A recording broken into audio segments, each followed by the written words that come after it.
It's Jabir coming with y'all again with some more nuggets. Today is going to be driving school. I'm going to show you guys how to hit drivers, hit it accurately, and also breaking 80, breaking 90. You know, that's crucial to hit the ball in play and to keep it in the short stuff. So we're going to go a few scenarios and help y'all out with that. So check us out. This is how I drive.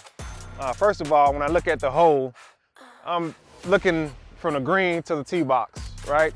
Where's the green? If you haven't played the course before, you got a course map, course layout on your scorecard. But you always want to position yourself. Position A is with the driver, right? And you always want to position yourself to have the next available best position shot going into the green. So this is a par 5. I know that the green is on the left, and I want to hit the ball down the right side. So I'm going to tee it up on the left side to give me more room, right? So you can do left or right, depending on where you want the ball position. But to give you more angle, a better angle of going into your position A, I'm gonna tee it up on the left side, right? That way it opens up the right side to me.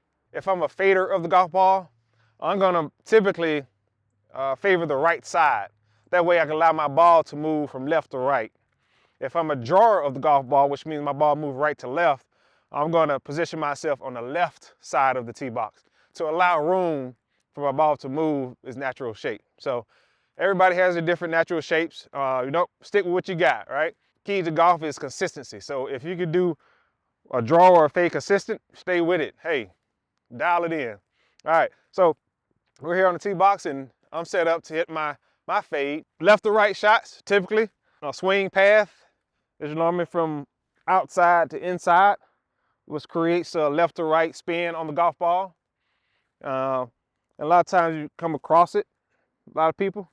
But if you're hitting a draw, 9 times out of 10, your swing is more rounded, right? So you're coming inside and you're swinging out, right?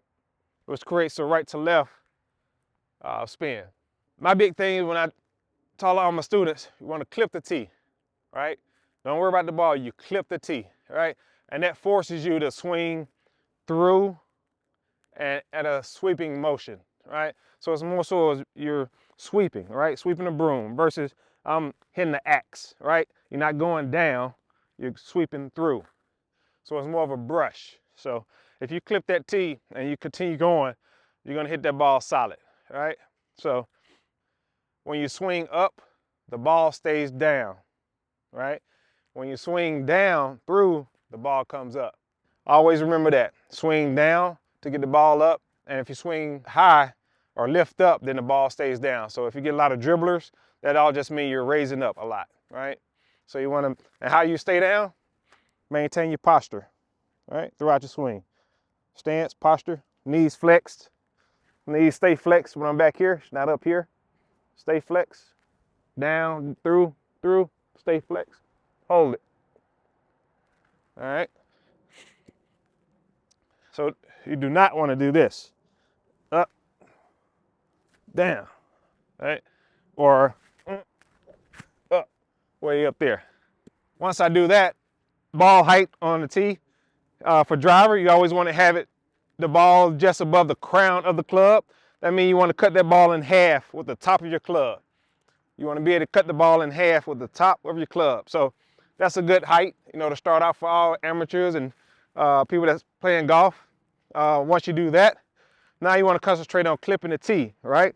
So, but before I get into that, how do I stand, right? I want my ball position to be left, off my left instep on my foot. I want to have a wide base, right? You're making a full swing, so you want to have a wide base. Once you get that wide base, just like an athlete, you can move, you can turn. It's all about turning. Turn, okay? And then also getting an intermediate target. So if my target's, say, on this line here, I want to get an intermediate target just about a foot beyond the ball. That way I can pay attention to that, keep my eyes keen on that, and I can address the ball so I can square up to my intermediate target. Once I square it to my intermediate target, then that target way down 200 yards beyond out is a lot simpler, a lot easier to attain. So once we minimize that down, bring it to a foot in front of us, I'm right here, coming up. All right, ball off my left heel, wide base. All right, got my grip, my stance, my posture, everything is ready. All I'm gonna do now is just make a swing down the right side.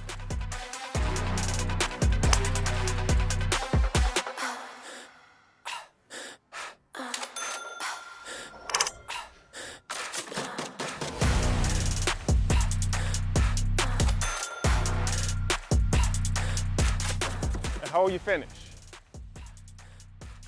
Balance. Balance is key as well. Once you hit the ball, swing through the ball, you hold your balance. Balance will increase your accuracy astronomically. So with the drive, you have to remember that this is a longer club. It's probably the longest club in your bag. Therefore, it takes longer for you to return to the ball than you would your irons or your wedges. That means I have to allow for that time. That's why the position of your ball is going to be in front of your stance, right? In front of your stance. Well, my iron's going to be in the middle because I don't have to allow for so much time for that club to return square to the ball. In addition to that, if you tee the ball up with the iron, then you want that ball to be not as high. Again, with the driver, it's going to be this height, the ball just above the crown of the club. With the iron, you're going to go down a little further. It's going to be more lower than the driver height. And the reason being because the center of the club, which is called the sweet spot, is much more higher on your driver than it is your iron. Your iron is a lot lower sweet spot. Center of gravity, your grooves on your irons, which creates backspin to get that ball airborne. Normally with the driver, you see here, it doesn't have that. It's just a clean face, right? So this doesn't create as much backspin as an iron does, which propels the ball in the air. So therefore, you don't have to tee it as high with the iron as you do a driver. And plus it's less loft too. With the driver is normally typically from 8 degrees to about 10.5. And then with your irons, you can go from 23 degrees all the way up to 40, 50 degrees. So, but same swing, different ball position and different heights on the tee. Again, a line up, get your intermediate target, ball height, just above the crown of your club, ball position on your left instep of your foot. For your right-handers, for your left-handers, it's going to be on your right instep of your foot, all right? And from there, we're making a simple swing. Back, forth, rhythm, rhythm. Tempo is key, tempo is key.